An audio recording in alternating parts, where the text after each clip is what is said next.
रामपुर से बड़ी खबर है, अभी और बढ़ेगी आजम की मुश्किलें। 3 अलग अलग एजेंसियां जांच कर रही हैं। जौहर यूनिवर्सिटी में गड़बड़ी की जांच लगातार चल रही है। ईडी, आईटी, यूपी, एसआईटी कर रही है जांच। आजम के खिलाफ 3 मामलों की जांच कर रही है ईडी। एसआईटी जल निगम में भर्ती घोटाले की जांच कर रही है।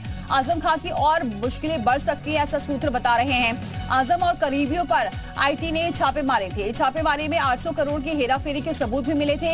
इनकम टैक्स ने ईडी से जांच की सिफारिश की थी। जौहर ट्रस्ट में हुआ था करोड़ों का लेन देन। जौहर यूनिवर्सिटी पे लगा था विभागों का पैसा, सरकारी पैसा जौहर यूनिवर्सिटी में लगाया गया था, ये आरोप था, जिसके बाद लगातार छापेमारी की गई आजम और आजम के कई करीबियों के ठिकानों पर, और इस पूरी जांच को ईडी को सौंपा गया। तो अब और मुश्किलें बढ़ना तय माना जा रहा है, ऐसा सूत्र बता रहे हैं।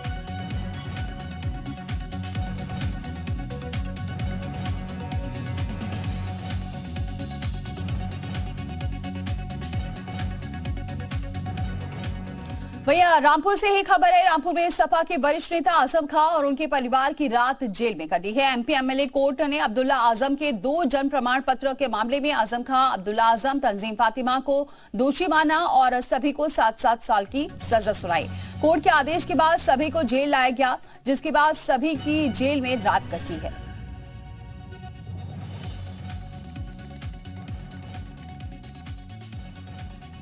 तो तीनों को ही 7-7 साल की सजा सुनाई गई है और रात जेल में ही कटी है।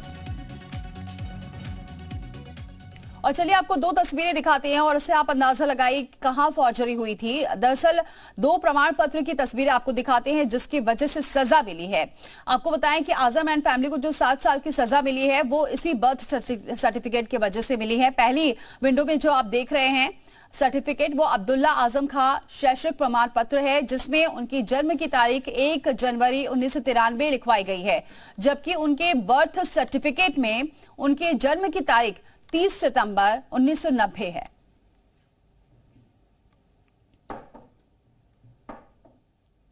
तो ये 2 तस्वीरें आपके सामने, जिसकी वजह से तीनों को ही जेल हुई है।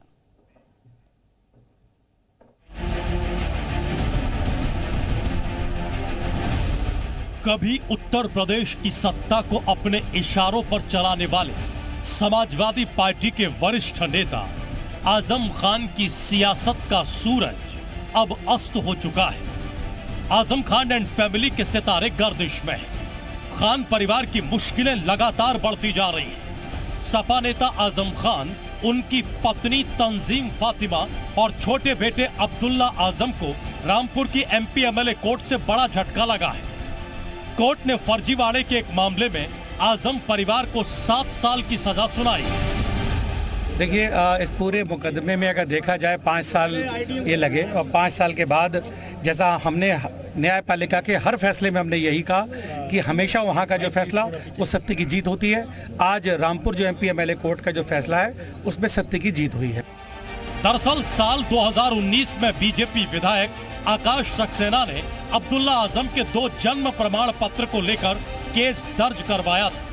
केस की लंबी सुनवाई में कोर्ट ने दोनों पक्षों को सुना और बुधवार को फैसला सुनाते हुए आजम परिवार को दोषी करार दे दिया। कोर्ट ने इस मामले में 7 साल की सजा सुनाई। सजा के ऐलान के साथ ही तीनों को जेल भेज दिया गया है। देखिए, आज क्राइम 4/19 जो 2 जन्म प्रमाण पत्र से संबंधित है, इसमें आजम खान, श्रीमती तंजीम फातिमा और अब्दुल्ला आजम तीनों अभियुक्त हैं। न्यायालय ने उन्हें दोष सिद्ध करार दे दिया है। सजा के बिंदु पर सुनवाई बाकी है और इसके बाद न्यायालय जो भी सजा बताएगी वो उसके मुताबिक हम आपको बताएंगे। वहीं आजम खान ने कोर्ट के फैसले पर प्रतिक्रिया देते हुए कहा कि फैसले और इंसाफ में फर्क होता है। आज फैसला हुआ है। के बाद आजम खान, अब्दुल्ला आजम और फातिमा कोर्ट परिसर के आजम खान क्या कहेंगे? इंसाफ होगा, इंसाफ होगा। अब सुप्रीम कोर्ट जाएंगे सर, फैसले में फर्क होता है। आज फैसला हुआ है सर, क्या आपको लगता है? बहरहाल इससे पहले आजम खान करीब 27 महीने सीतापुर की जेल में बंद थे। सुप्रीम कोर्ट ने आजम खान की जमानत पर मोहर लगाई थी। 20 मई 2022 को आजम खान जेल से बाहर आए थे, लेकिन करीब 17 महीने बाद फिर आजम खान की जेल वापसी हुई। ब्यूरो रिपोर्ट, जी मीडिया।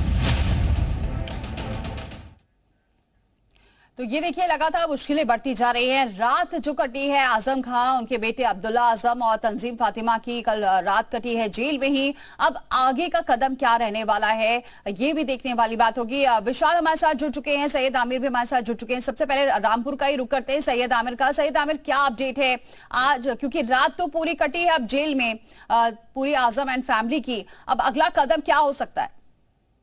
देखिए, पूरे 17 महीने के बाद आजम खान का परिवार इसी रामपुर जेल में है और पूरी रात यहाँ पर कटी है। अब आजम खान के परिवार जो है, आजम खान की जो सुरक्षा है उनकी तरफ से रास्ता पत्र लेकर रामपुर जेल में रहने की बात कही जा रही है। ये हवाला दिया जा रहा है कि तारीखें होंगी रामपुर जेल करीब, लेकिन रामपुर जेल पहले से ओवरफ्लो है, तो आजम खान का फिलहाल रामपुर जेल से शिफ्टिंग का प्रोसेस हो सकता है।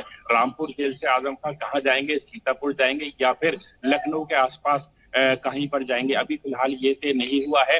फिलहाल जो है सूत्रों के हवाले से ये पता चल रहा है कि जेल शिफ्टिंग का प्रोसेस चल रहा है, लेकिन आजम खान और उनका जो अधिवक्ता है वो चाहते हैं कि रामपुर जेल में ही रहे आजम खान।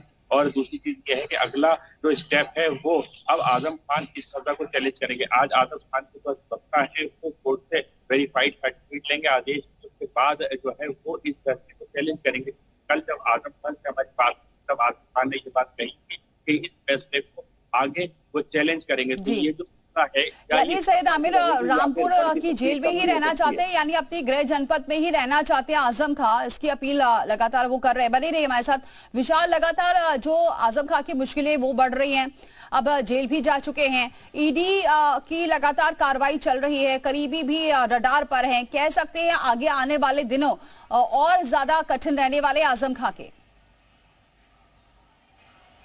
देखिए, आजम खान की मुश्किलें आने वाले दिनों में और बढ़ेंगी, क्योंकि तमाम जो जांच एजेंसियां हैं वो आजम खान और उनके परिवार के तमाम लोगों की संपत्तियों की जांच कर रही है। इसके साथ साथ तमाम जो उन्होंने अनियमितताएं की हैं, जिनका आरोप उनके ऊपर लगा है, उसकी जांच की जा रही है। और चाहे वो ईडी हो, आईटी हो या एसआईटी हो, एसआईटी लगातार जल विभाग में जो भर्ती हुए थे उस पूरे मामले को लेकर लगातार जाँच कर रही है। तो ईडी ने अभी पिछले दिनों जो जौहर विश्वविद्यालय से जुड़ी तमाम जो अनियमितताएँ थी, उनका जो पैसों का लेन देन को लेकर जो तमाम दस्तावेज थे, वो करीब 800 करोड़ रुपए का जो ट्रांजैक्शन था उसके बारे में तमाम दस्तावेज इकट्ठा किए हैं। तो ये कहना बिल्कुल गलत नहीं होगा कि आजम खान और उनके परिवार के लोगों की मुश्किलें बढ़ना बिल्कुल तय है, क्योंकि अभी फिलहाल 7-7 साल की सज़ा जरूर कल सुनाई गई है, लेकिन इसको लेकर वो ज़रूर जो है हायर कोर्ट में जाएंगे, तमाम चीज़ों को लेकर उसमें क्या एस्पेक्ट्स हो सकते हैं, ऑर्डर कॉपी आने के बाद वो वकील उनके तय करेंगे। लेकिन अभी कई और मामले हैं जिनमें आजम खान लगातार उनकी भूमिका संदीप बताई जा रही है और उसमें धीरे धीरे